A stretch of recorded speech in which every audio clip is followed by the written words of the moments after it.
Hello, everyone. Welcome to Ink and Bourbon. I'm Patrick Leclerc, and today we're going to talk about series in fiction. Should you write a series? Do you prefer to read series? So, there's a lot to be said for them, but I think a series is a double-edged sword. I think if you're an author or a publisher who is trying to sell books, series make a lot of sense, because once you've introduced your readers to a character and they've gone on an adventure with them and it's a hit and they like it, they'll often look for book two. They'll look for the sequel. They want to see more with these characters in this world. And so that's really helpful from a financial standpoint. Publishers love it. Authors like it. You see it in other media, you see it in movie studios, you see it on prestige television. There's a lot of spin-offs, a lot of, can we push this out for another season?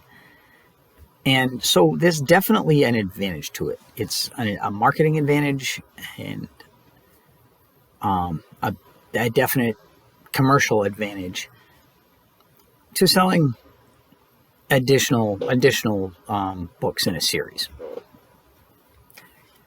The thing is, some stories lend themselves better to series than others, and some feel kind of forced. So that's the downside. You have to look at how much sense does this make as a series. If you tell a story with characters and it wraps up and it's all packaged as a standalone and you wrap it up in a bow, you've got to have a reason to revisit it. Some setups are really conducive to this. The detective story is great for this because there can always be another case. If your protagonist is that's why private investigators are such great franchise characters. You look at Spencer or Harry Dresden or Anita Blake or any of these basically private detective characters. They can always have another case. Another case can walk through the door tomorrow. If your character's a police detective, he gets assigned to another murder. That's what the murder of the week on Law and Order. They're lawyers, they're detectives. It's their job. They're just going to work. And it can work in anything. Occupational series work well. Doctors, there's always going to be another patient coming in the door. Lawyers, that kind of thing. They tend to be episodic and really open-ended because the character will change over time, but the character's journey isn't the central thread. You look at go back to Sherlock Holmes. You could write an infinite number of Sherlock Holmes stories, and it's just Sherlock solving another mystery. So that really works well. It's harder to do if you have an episodic thing where it doesn't necessarily make sense. If you want to have an amateur detectives, it's harder to hold up. It's one thing if your job is to investigate homicides and next week the captain comes in and drops another homicide on your desk. It's different if you're a florist and every time you go to a wedding, one of the guests drops dead and you have to solve that issue. You get, and I realize that there's been series that have done this. You look at the most famous of which is Murder, She Wrote. Every time Jessica Fletcher shows up to a book signing, somebody's dropping dead. And we've all made jokes about why hasn't the FBI looked into her. But it's at that point, they're just hanging a lampshade on it. It's an expected part of the series. That's one of the don't think too hard about it. I'm not a fan of don't think too hard about it. It's if every time you go on a trip, terrorists try to hijack the train or the plane or the bus you're on, I'm going to avoid going on trips with you. And that kind of thing it's kind of silly. It gets kind of silly. So it's harder to do an episodic series with a character unless you have a reason that people would come to them or that trouble would find them. And so that's something you've got to balance. The other kind of series is the one long story And that may be several books, but it's not usually, and we have a cat back here. So anyway, so as long as it doesn't get my sword, it'll be okay. So where is it going with this? Okay, so one long story. Look at some like Lord of the Rings, Game of Thrones, Wheel of Time. Any of these where it's a story, it's a single arc. It's broken up over several books, and the books have to follow some kind of arc. The books have to have their own like resolution, their own climax, their own pacing. But in general, it's one big long story, and can be very successful. But that has to have an end. It's got to go somewhere. It's got to stop at some point, or it starts to drag. If you're following these people and they haven't gone any further on their quest, and they're still wandering, and they're still looking for the same thing, and you're 5 books in, and it's the books are getting bigger and longer, but nothing's getting resolved, that's when attention seems to wane. So a long arc is great. And if it's a long arc with a known end and you work towards it with some discipline, that can be terrific. A great example is the Harry Potter books.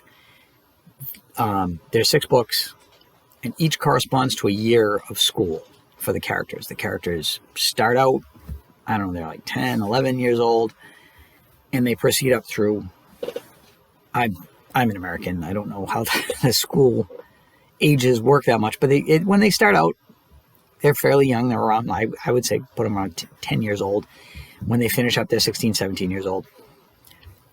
And it works because it's the character's journey. They're not the same people they were in book 1. They've grown. They have different problems, different concerns. And the series becomes more serious. The concerns become greater.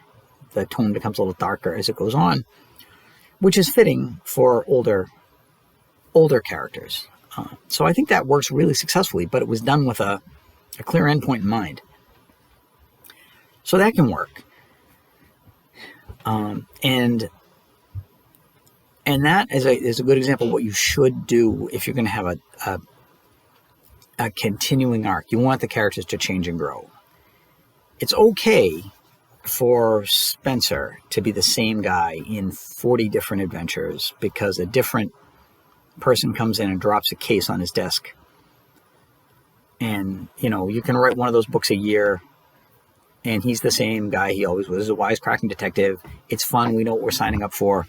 That's fine.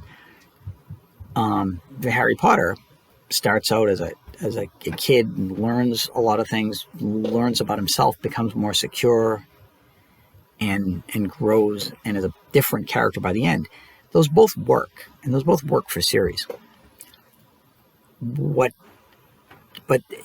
they acknowledge and avoid the pitfalls. They answer the questions of why are we going to have a second book or third book or fourth book.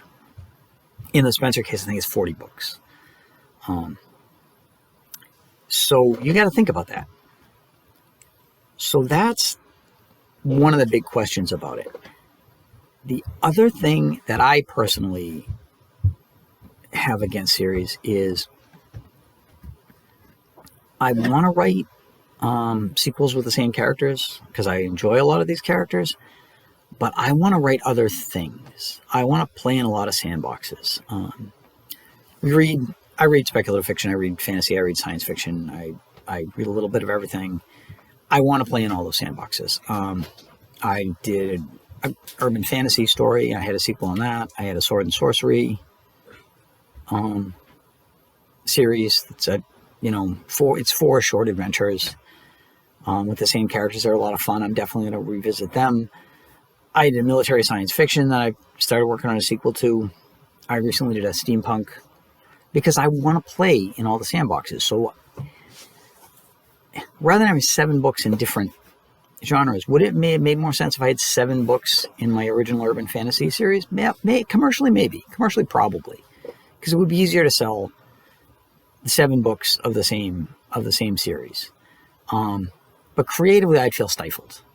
So that's another consideration. Do you want to write something different? Do you want to play with different sets of paints, different canvases, different whole subgenres, different points of view? I just really enjoy that. I want to stretch myself. So that's an argument against series. And there's no reason you can't write multiple series. There's no reason you can't dip your toe in different things. But it does detract. We've only got so many hours in the day. You can only write so many books. If you plan to write 50 books in one series, you're not going to have much time to write other stuff. So you've got to consider that. So again, in my opinion, series are a double-edged sword. You can do the episodic thing if it makes sense. You can do the one long arc if it makes sense. But just realize, don't overstay your welcome. Realize all good things must come to an end. So all good things come to an end, but sometimes some trite and boring things don't come to an end. And you don't want to be there. You don't want to be the guy that doesn't know when to leave the party. So again, that's just my opinion. I can't tell you how to write. I can just tell you how I write. So feel free to, experiment, play around with it. But just don't get caught in the endless loop of series. Don't drag on forever. Know when it's time to pull down the curtain. Know when it's time to let a character waltz off the stage. All right? So if you enjoyed this, please like and subscribe. If you'd like to see my approach to live series, buy my books so I can afford to do more videos, buy more swords so I can show you more interesting swords. We upload new content every week. I hope you enjoyed this, and I hope to see you next time. Thanks very much. Bye-bye.